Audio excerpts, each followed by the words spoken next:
made it into Leigh-on-Sea, and now the journey begins to the venue.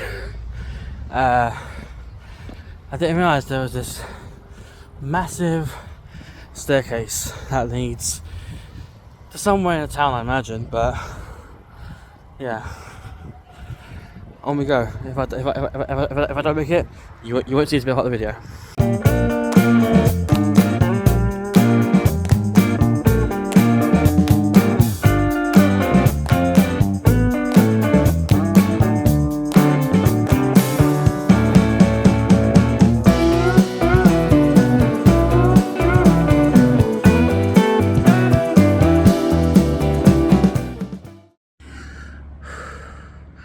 I don't know if you can tell, but I am exhausted.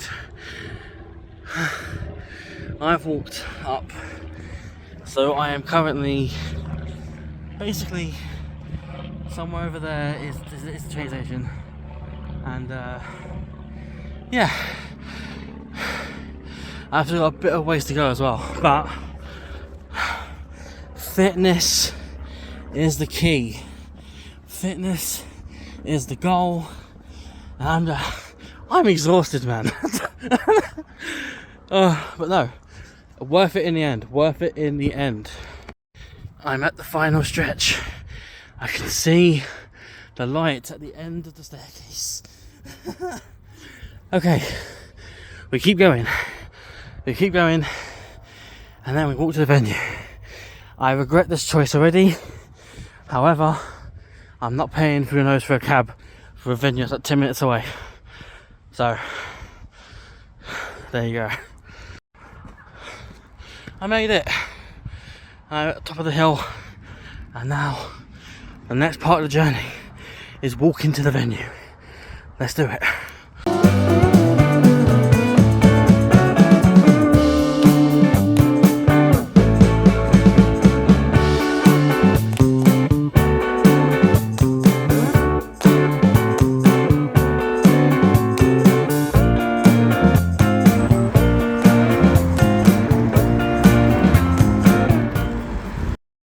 So here's me looking at on a shift and fucking Anytime Fitness right there. However, I haven't. It's 10 minutes out from doors opening and we're almost there.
Good morning, good afternoon, good evening, and good night, and a big old bienvenue!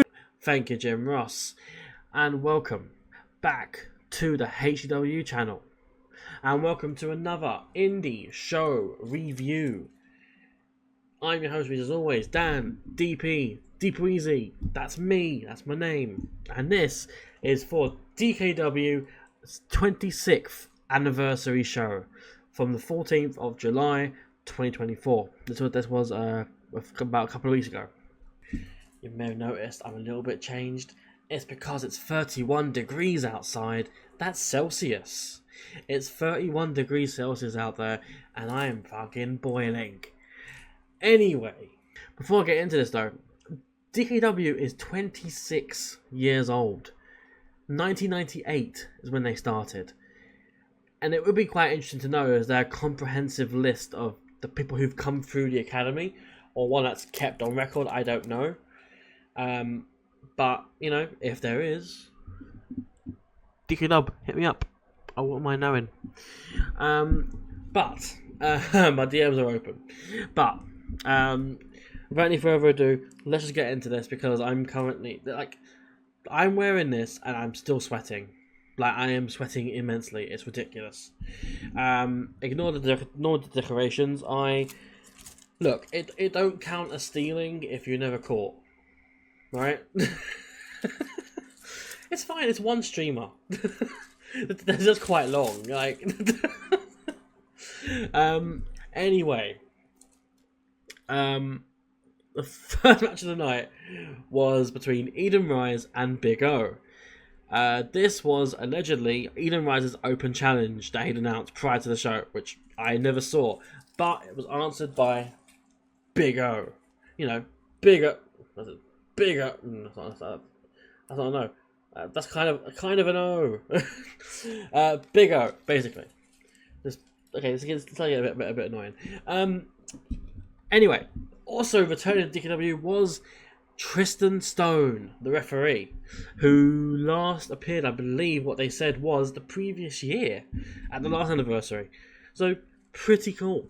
This was also, of course, the day of the Euro finals between England and Spain. So there were some rather cringy chants started by Big O, of all people, of England, while Eden promoted Spain wearing his Barcelona shirt. It's the Euro 2024 final, I guess. Cool. Anyway, to the match. Big O mainly hits suplexes. He's like, you know, the London suplex machine. Eden mainly uses hard-hitting strikes and kicks to get what he wants. Eden hits a great spinning lariat for 2. However, Big O hits a discus elbow strike before winning with a screwdriver. Also known as the Metallic Driver, if we want to go precise, which is incorrectly called by commentary as a Michinoku driver. That's right, commentary, I'm on to you. Anyway, I rated this 3 3/4 stars.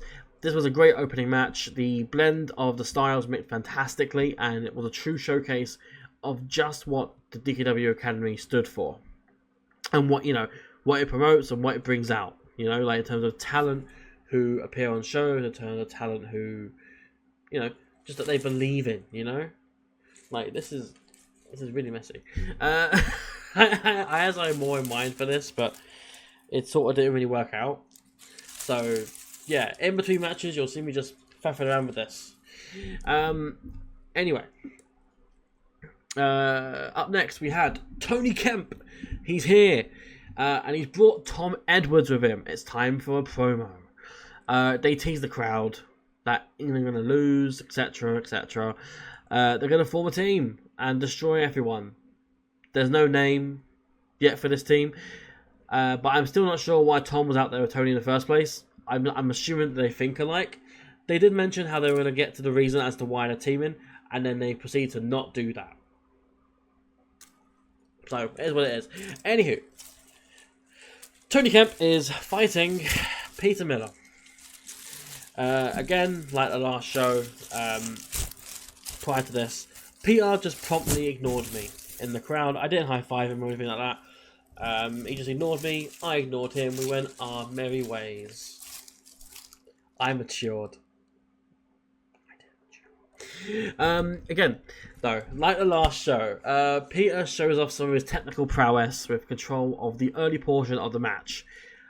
After a pep talk from Tom, it becomes a much slower match, with more methodical targeting by Tony of Peter's back and neck region.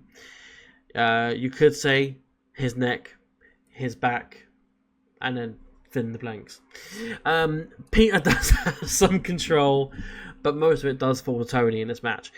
The 2-on-1 advantage, despite Tom not actually being in the match, does catch up to Peter. But Peter does get enough momentum to set up for another mustache slam. However, Tony rolls out of the ring, and Tom's presence once again proves to be deadly. As Tony then low blows Peter, and then rolls him up for the 3 count and the pinfall victory. I rated this 2 3/4 stars. It was fine. It wasn't bad, which is the main thing. It was good to start with, but the pace never really picked up, and the match kind of fell flat for that. It was alright though. It was fine. Whatever, it's fine. Peterman, I'm still on to you.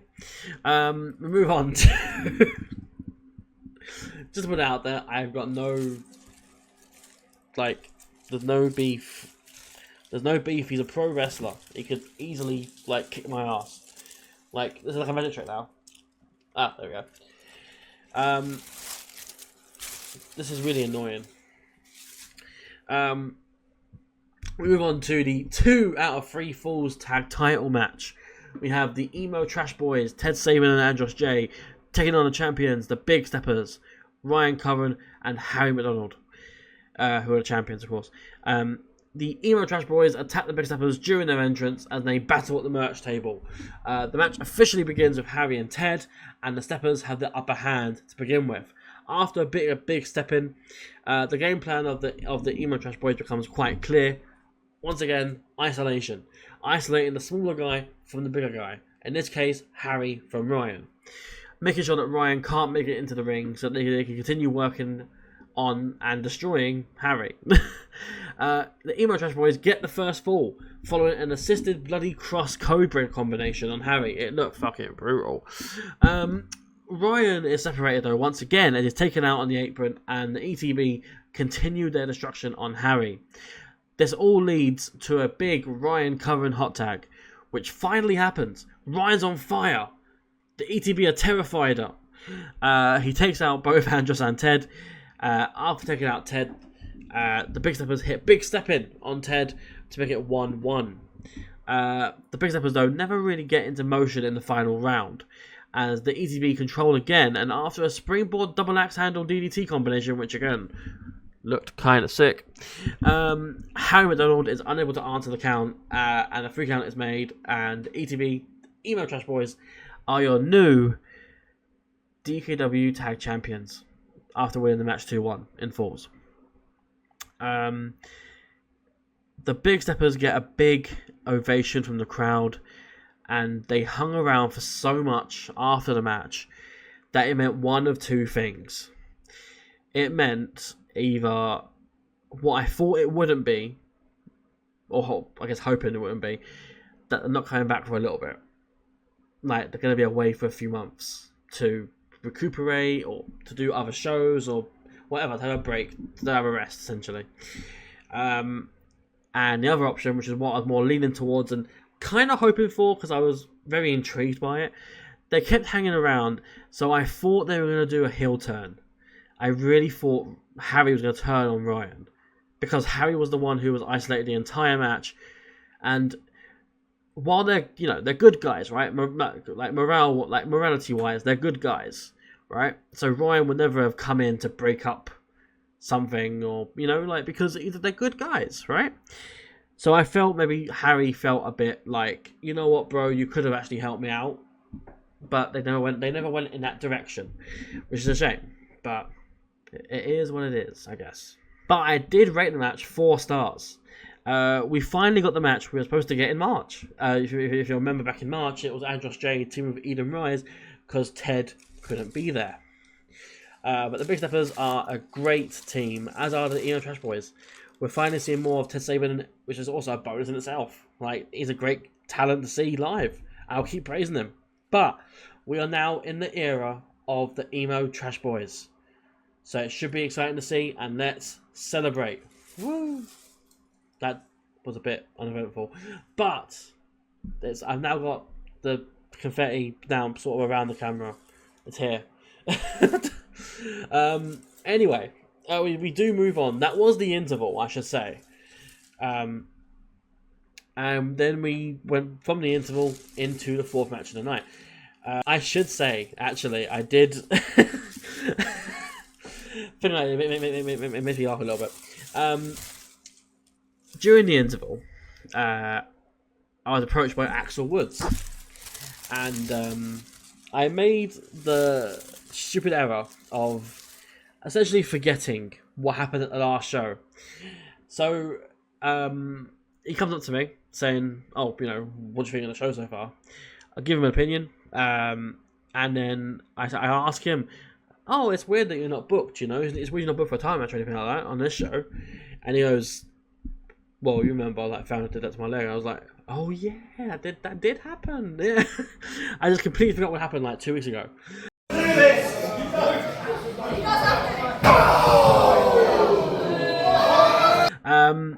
But yeah, after that we just spoke a little bit more and got to the next part of the show.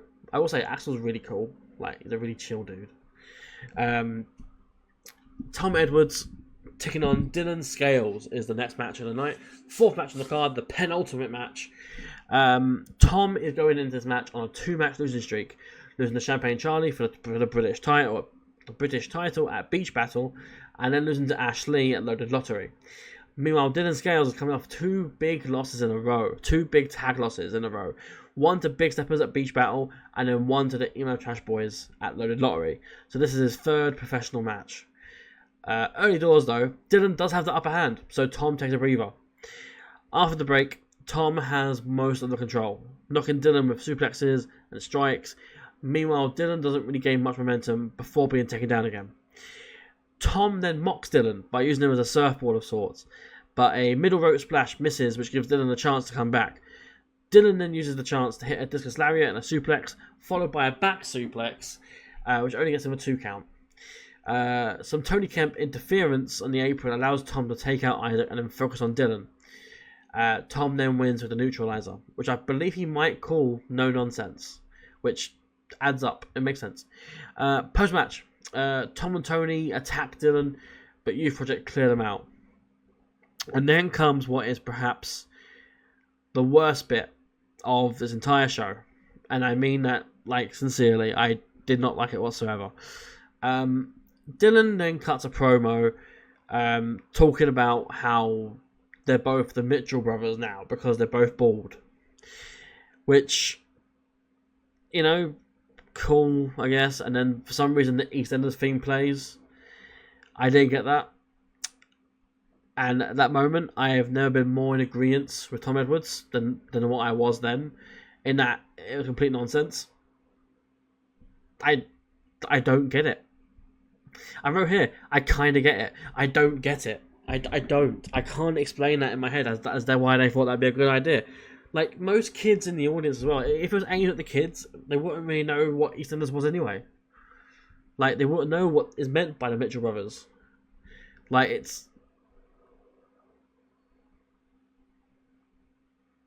was kind of cringe, honestly. However, the match, 2.5 stars I rated it. It wasn't bad. And while it most likely wasn't, I do feel like the match was kind of made for me. Because I'd previously criticised Dylan for not having enough ring time in the tag matches. Tom did put on a good show, but this was borderline uncomfortable viewing with how much Tom dominated the match. It was a good 85% he dominated. It was fine though. Dylan's getting more in-ring time and more in-ring experience, which is crucial as well. And he's fighting a guy like Tom Edwards. Edwards has so many years under him, in the ring. He's learning so much. He's gonna be grand in a few matches. He'll be great. He'll be grand. He'll have everything down, not perfectly, but he'll have down for the most part, and he'll be improving. It's fine. This is the only point for him to start with, and he can improve and improve. That's how it works. Anyway, we move on to the main event of the show for the DKW British Championship. Challenger, Champagne Charlie, against champion, Founder Jackson, with protege Vicky, but curiously no Jaden. I believe Jaden was at another show. I could be wrong on that count. We were told to stay in our seats for the entire match before the match began, so I wondered what that meant. It couldn't get too bad, right? But besides from that, Founder does sing a rendition of Simply the Best by Tina Turner, which, to describe the quality of that song in a diplomatic way, is exactly what you'd expect from a character like Founder in a situation like that.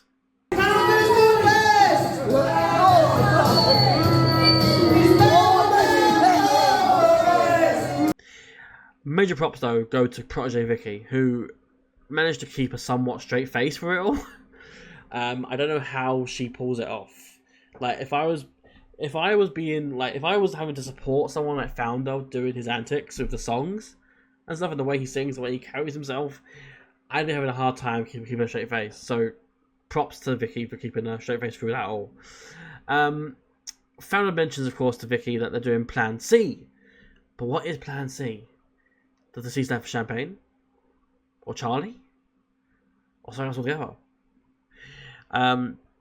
Upon the bell ringing, though, Charlie has control straight away, throwing Founder into a wall and using a chair and a kendo stick. Then we head into the bar area of the venue. The vans are encouraged to come along by Charlie. So we do. A sick... no, I'm not there yet. The Founder take control as we go to the bar. Thanks to Vicky striking Charlie with a chain. Is that what Plan C is? The C in Plan C stands for chain. A sick act is then performed by Founder of literally sucking the blood from Charlie's cut finger. At this point, you'd have like, you sick fuck, but kids show. This is a kids show. Well, it is a family-friendly show anyway. Not kids, but you know what I mean. Anyway, we head back to the ring after that. Charlie refuses to give up after a chair and a belt are used. This then prompts Vicky to grab a table. Mayor Plazzi stands for table. The table has been set up by Founder. However, Charlie takes Founder down and puts Vicky through the table. Founder then gets lashes of the belt from Charlie. And my God, the screams.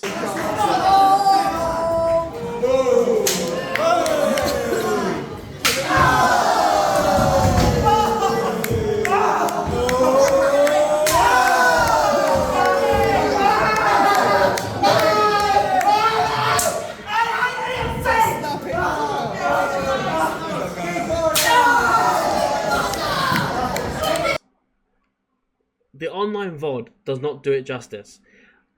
If I've got a video of it, I'm putting it up now. But the screams of Founder, he could do horror movies. They're that harrowing. Like he screams like he's losing his life.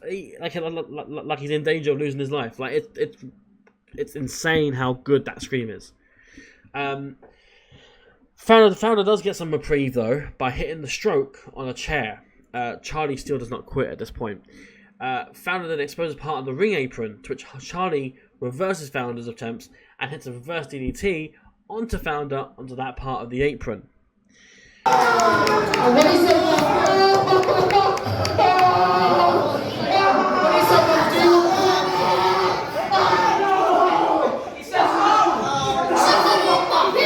you sure? Charlie then introduces a bag of Lego pieces, which Founder also won't quit to it despite being slammed onto those.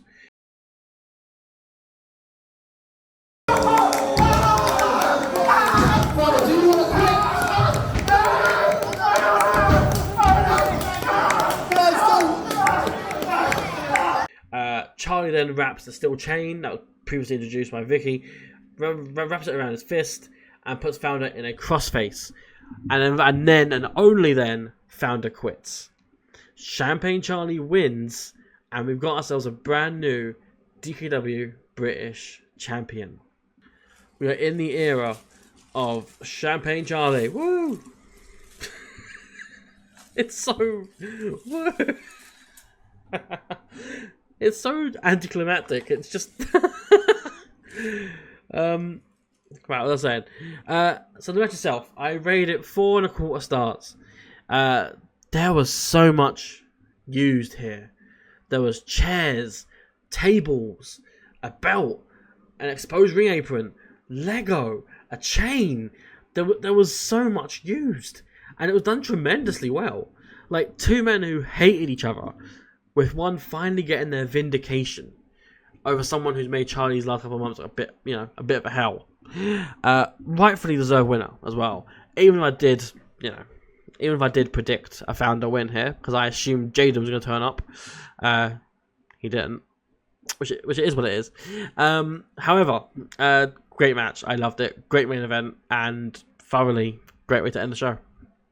However, post match, Charlie cuts a promo saying he's been wrestling for 8 years, and that people told him he was wrong, and that he didn't belong. So much so that Charlie didn't believe it himself. He suffered physically, mentally, emotionally, but he had support from his family, be it his actual family or be it his wrestling family. And he shouts out the DKW locker room and says that he bleeds DKW and that he's proud to represent as the new British champion.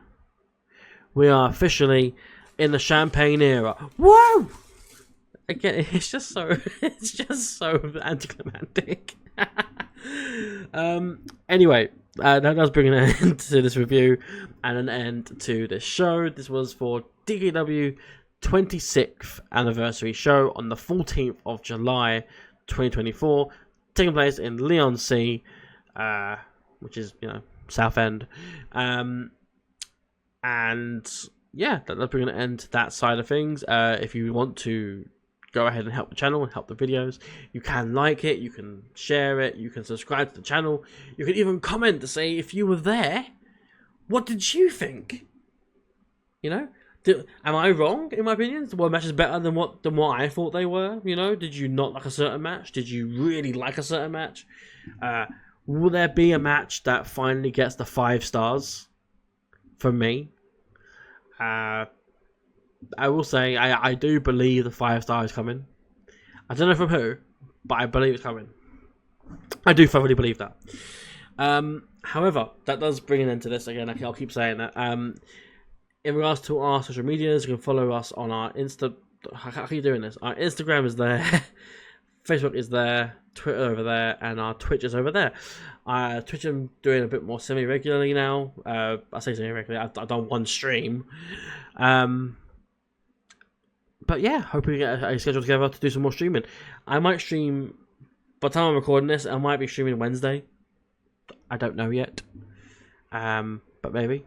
And of course, the next show that I'll be covering is DKW Fallout, which is on the 27th of July. By the time I'm recording this, I've already been to that show, and I've already got most of my notes written up. So it's just a matter of getting my notes finished for that and then putting out another review for that show. But this has been part of my catching up of the backlog of shows that I have not been doing. And yeah, I've been Dan, DP, Depreezy. You have been my wonderful audience. And this has been a review for the wonderful DKW Dropkixx Wrestling 26 years anniversary. See you in this one. Au revoir.